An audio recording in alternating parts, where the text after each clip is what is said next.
Proclamation.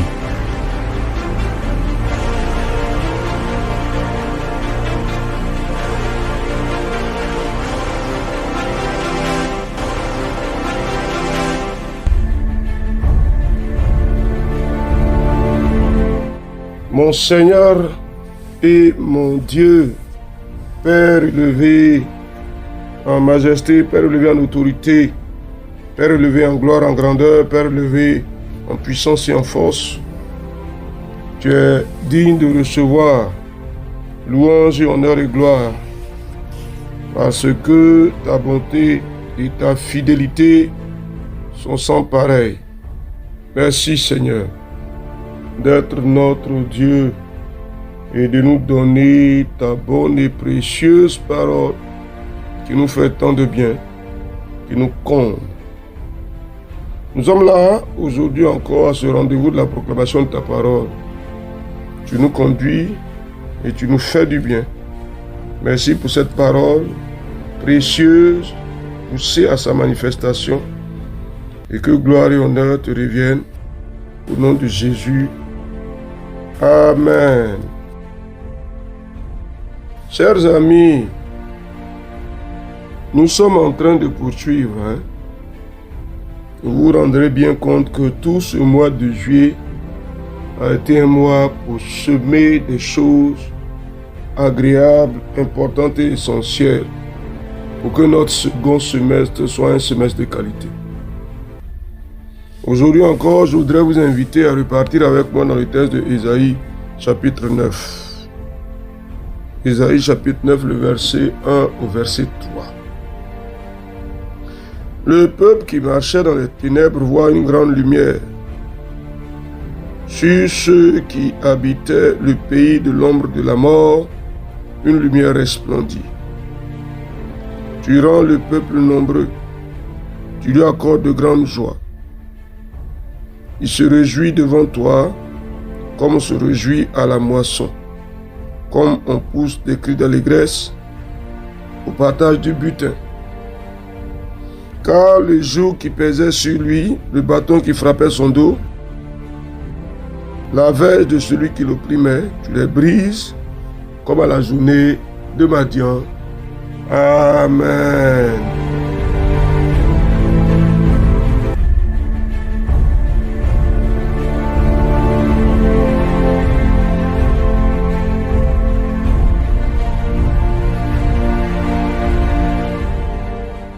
Ah oui, tu rends le peuple nombreux.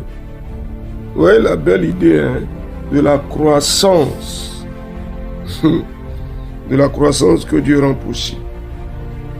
Vous savez que c'est Dieu qui est le Dieu de croissance.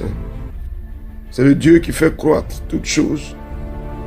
C'est le Dieu qui pousse les choses à leur niveau maximum. Cette croissance-là, elle peut être humaine, elle peut être matérielle, elle peut être spirituelle, mais toujours est-il que c'est Dieu qui fait croître. Alors dis-moi, dans cette saison-là, est-ce que Dieu te fait croître? Ou bien Dieu autorise que vous décroissiez? Ah oui, il y a ça aussi. Quand la mort vient, la mort frappe et on décroît. Chaque fois que la mort frappe, on décroît. Mais je veux que tu déclares, dans cette saison, l'Éternel me fait croître. Il fait croître ma maison. Je le déclare au nom de Jésus-Christ. Cher ami, je veux que tu le dises. Nous ne décroissons pas, je dis non à ça.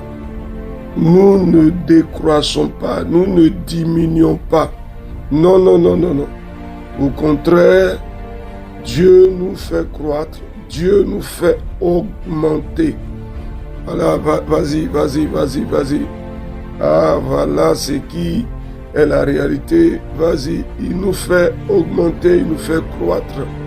L'Éternel agit, il agit par sa puissance, à croissance à tous les niveaux, à augmentation à tous les niveaux.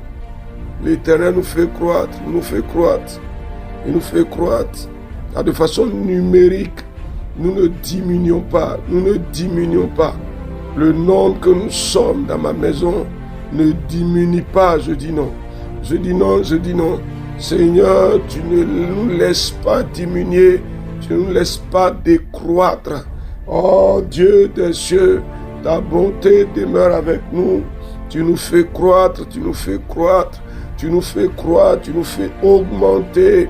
Père, au nom de Jésus, adieu, adieu. Vas-y, cher ami, vas-y, cher ami. Et nos fruits croissent. Alléluia, alléluia. Ah oui, tu nous fais croître, tu nous fais croître, tu nous fais croître, tu nous fais augmenter. Nos fruits augmentent, nos fruits croissent. Par le nom de Jésus de Nazareth. Cher ami, qu'est-ce que tu dis? Croissance, augmentation. Ah oui, croissance et augmentation. C'est cela. On ne diminue pas du tout. La mort ne nous fait pas diminuer. Non, non, non, non, non, non, non, non. La mort ne nous fait pas décroître. Non, non, non, non, non, non, non, non, non. Dans ce semestre-là, cher ami, il faut déclarer au nom de Jésus-Christ. Alors Dieu des cieux, il est puissant pour le faire. Vous savez, quand la mort vient frapper, la mort, elle apporte le trouble. On perd des enfants, on perd des parents, mais des gens même qui n'ont même pas le temps de vivre. Dieu peut-il? Non, Seigneur, tu ne laisses pas ma maison décroître. Vas-y, vas-y, cher ami. Tu ne laisses pas ma maison décroître. Au nom de Jésus-Christ. Non seulement nous croissons, mais en plus, il nous accorde de grandes joies. Ah oui, de grandes joies. Ah, de grandes joies il nous accorde et nous nous réjouissons comme on se réjouit au jour de la moisson. Oui, quand on moissonne, c'est joyeux, c'est festif. Et dans ce semestre-là, l'Éternel accorde à notre maison de grandes joies. Ma vie, ma maison, de grande joie. Cher ami, des sources de joie, Dieu les active. Ah oui, nous ne sommes pas dans le malheur. Nous ne sommes pas dans l'abattement. Nous ne sommes pas dans la tristesse. Mais nous avons des transports d'allégresse dans ce semestre. L'Éternel nous accorde de grandes joies, de grandes joies. Le Dieu des cieux, il nous accorde de grandes joies. Nous nous réjouissons. Ah oui, Dieu des cieux, une réjouissance véritable, comme on se réjouit à la moisson, Seigneur. Tu nous fais nous réjouir. Oh Dieu, ta bonté se manifeste à nous. Éternel, éternel, tu nous accordes de grandes joies. Oh Dieu, oh Seigneur et Seigneur, tu le fais. Par la puissance et la force de ton esprit, Dieu vivant et véritable, tu nous réjouis, Seigneur, dans ce semestre-là. Les sources, les occasions de réjouissance augmentent, dans ta grâce, dans ta bonté, dans ta puissance, dans ta force, dans ton autorité, dans ton règne. Seigneur éternel des armées, nous nous réjouissons. Oh Dieu, tu nous combles de joie, tu nous combles de bonheur, tu nous combles de satisfaction. Oh Dieu, nous poussons des cris d'allégresse. Éternel notre Dieu, et tu nous apportes le butin de nos combats, le butin de nos travail, le butin, Seigneur, de nos investissements. C'est vrai, il y a un résultat qui vient.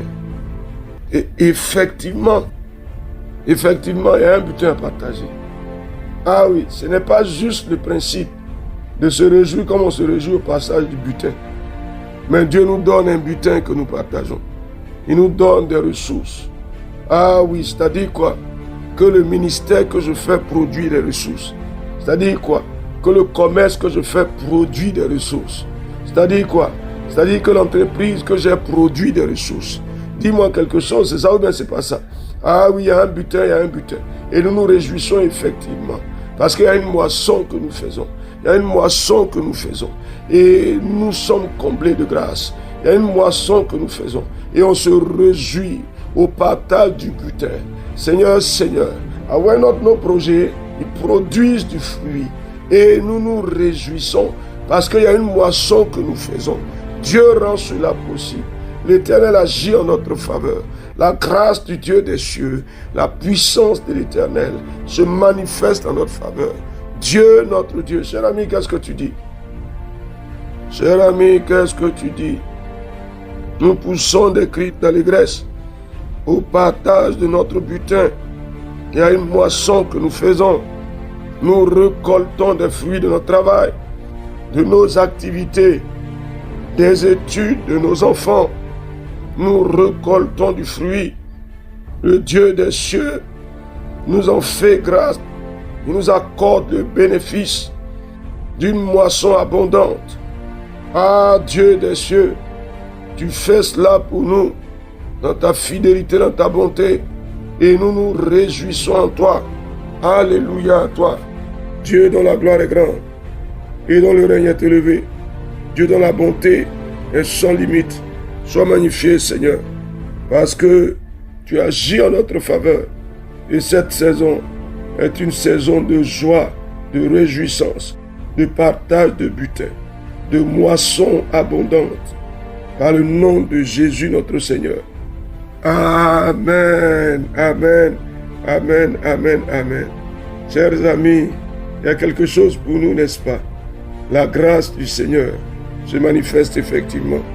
Et le Dieu de bonté lui-même, il nous montre sa fidélité au nom de Jésus. Amen. Ésaïe chapitre 9, verset 1 au verset 3. On se retrouve la prochaine fois sous le regard de grâce du Seigneur des Seigneurs. Amen, amen, amen.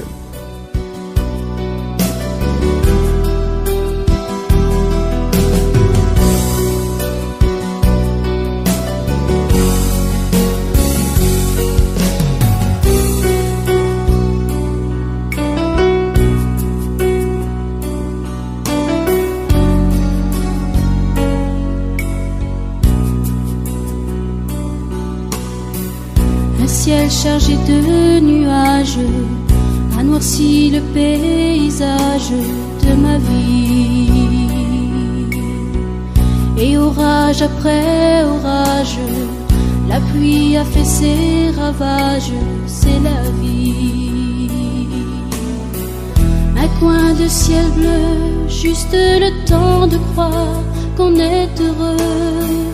Et le temps qui passe efface la couleur et reviennent les fleurs. Qui pourra tirer le rideau noir et laisser le soleil repeindre ma vie en couleur? Quand j'ai voulu vivre, j'ai voulu croire qu'il existait bien quelque part.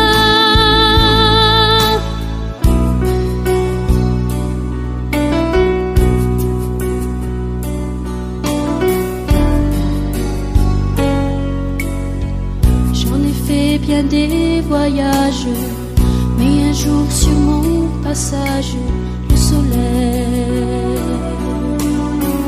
a changé tous mes nuages, plaçant sur mon paysage un arc-en-ciel. J'ai trouvé celui qui peut peindre une vie tout en couleur. J'ai trouvé celui qui enlève le gris et efface les pleurs. Il a retiré le rideau noir et laissé le soleil repeindre ma vie en couleur. Quand j'ai voulu vivre, j'ai voulu croire qu'il existait bien quelque part. Ce merveilleux artiste change ce qui est triste et qui fait d'un coin de ciel une étendue. Et tous mes nuages ont disparu quand Jésus a croisé chemin de ma vie, de ma vie.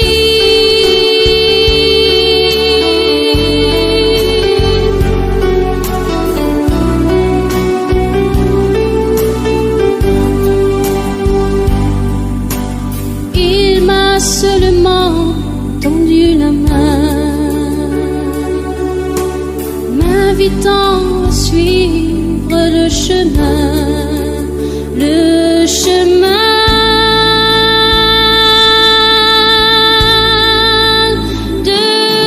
la